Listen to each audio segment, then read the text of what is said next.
You want to take me to a kung fu movie? 3 kung fu movies. I don't think so. Hi, I'm Johnny. This is Johnny Likes, the show where I talk about movies that I like. Today I'm going to talk about a film that I don't think ever got the respect and admiration that it deserves. Even though it has gained a cult following and appreciation since its initial release, I'm not sure how to classify this movie. I remember it seeing in a different section of every movie store that I visited. It was in thriller, it was in action, it was in drama, it was in staff picks. None of these placements seemed especially off, and a valid argument could be made for any one of them. Today, Johnny likes True Romance.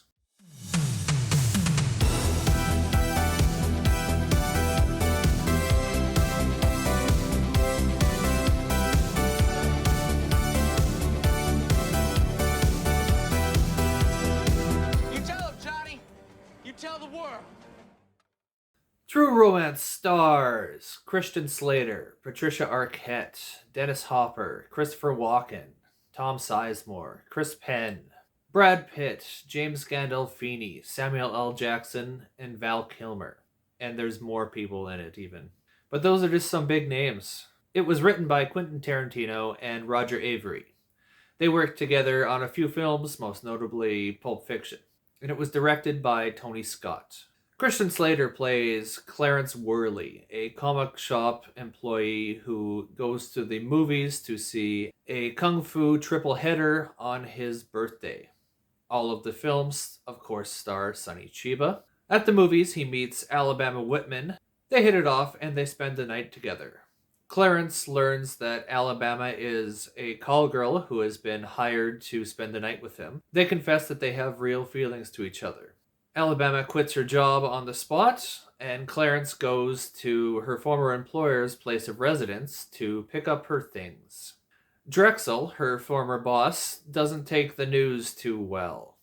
Mistakes get made, and Clarence picks up the wrong suitcase. This one happens to be full of cocaine.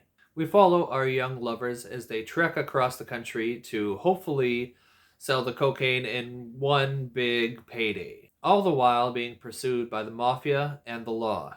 Of Quentin Tarantino's works, this is the one that I have seen the most. The cast in this is something else. Pretty much every part is played by someone who either was an established actor or would go on to do bigger things. Brad Pitt as Michael Rapaport's stoner roommate, improving his lines and turning what should be just a bit part into a very memorable character. I think about his throwaway lines all the time just because of his delivery. You condescend to me, man. I'll fucking kill you, man. Hey, get some beer and some cleaning products. Having Samuel L. Jackson in the film as a gangster for like one scene with no further purpose other than just to spout some entertaining dialogue about oral sex. Val Kilmer plays Elvis, and we don't even see him. You want to get on the haunted? Oh, yeah. All right, kill him. Shoot him in the face. Put him down like a dog. Penn and Tom Sizemore play FBI agents. Dennis Hopper as Clarence's father, and Christopher Walken as the gangster. James Gandolfini as the mafia enforcer.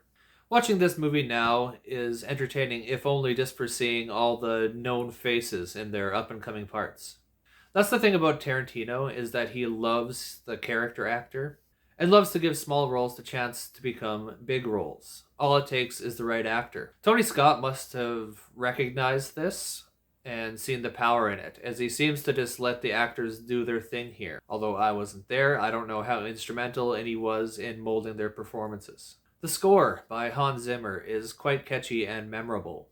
I'm not sure what the instrument he uses for the most part, but it sounds very tropical and maybe Caribbean.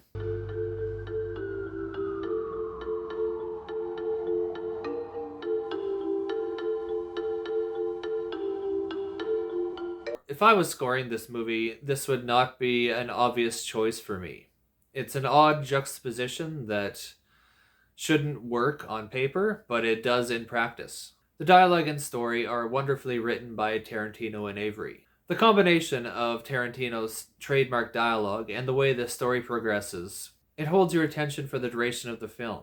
Despite the amount of characters involved, the audience is never lost as to who is doing what or why, and we're never bored for a moment. It's a great juggling act as we see all the players and their narratives come together in the climax.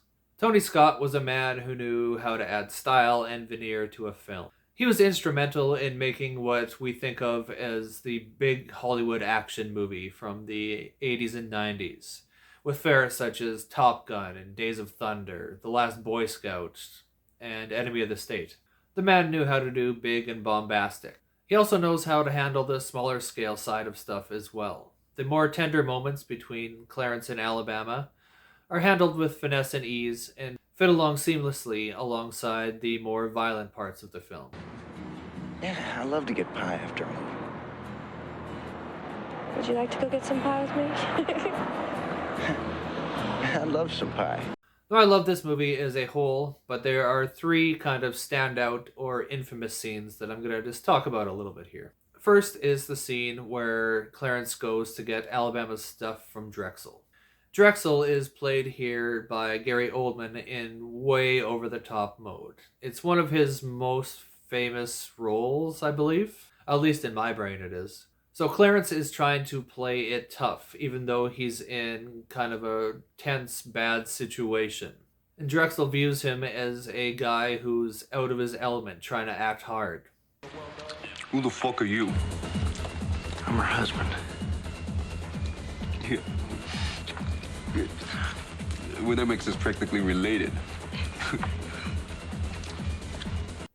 The thing he doesn't know, though, is Clarence in this moment actually is hard.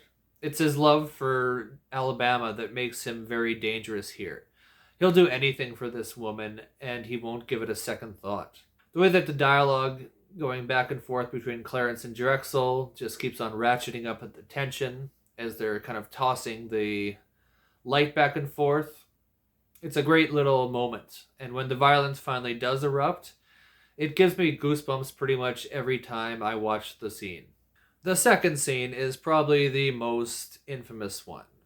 It involves Christopher Walken and Dennis Hopper. Dennis Hopper is Clarence's father, and Walken has him tied to a chair and he's interrogating him. The dialogue between the two is so colorful and classic Tarantino. It's just a joy to watch these veteran actors just really dig into the parts and just give it their all. It's all very stagey and over-articulated, but it is still a great and memorable scene.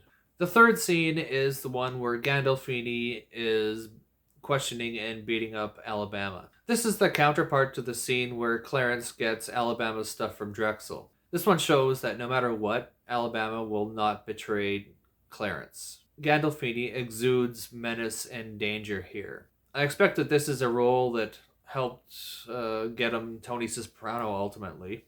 This is a gut-wrenching scene to watch as he beats the hell out of her. Turn around for me. Okay. No, go the other way. Okay. He is bigger and stronger and knows what he's doing. He hurts people for a living, and this is kind of just like a Tuesday for him. But Alabama is tougher than she looks. When she gets the opportunity to fight back, she doesn't hesitate. It's another one of those cathartic eruption of violence scenes that the film does so well. This movie has action, great dialogue, tons of rich characters, an intriguing story, a cast to die for, and a director who knows how to handle the material.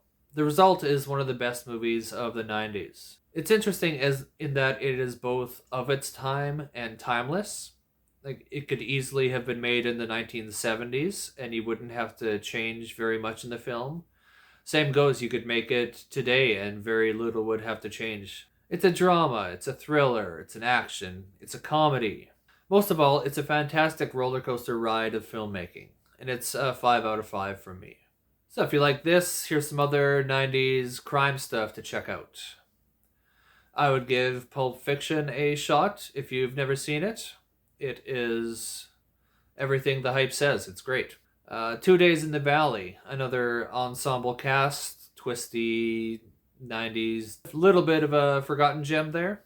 And check out Natural Born Killers. It's another huge 90s movie that's well worth the watch. So what's the best ensemble cast movie ever? What's your favorite Tarantino film? And what's Tony Scott's best film? If you could let me know in the comments, that'd be just super duper. And if you could do me a favor and like and subscribe, it's quick, easy, and relatively painless. Plus, it really helps me out. Thanks for watching me talk about movies for a little bit, and you can tune in next time to see what else Johnny likes. Read my lips. No. After all I did for you, you fucking whore. Who the fuck do you think you're...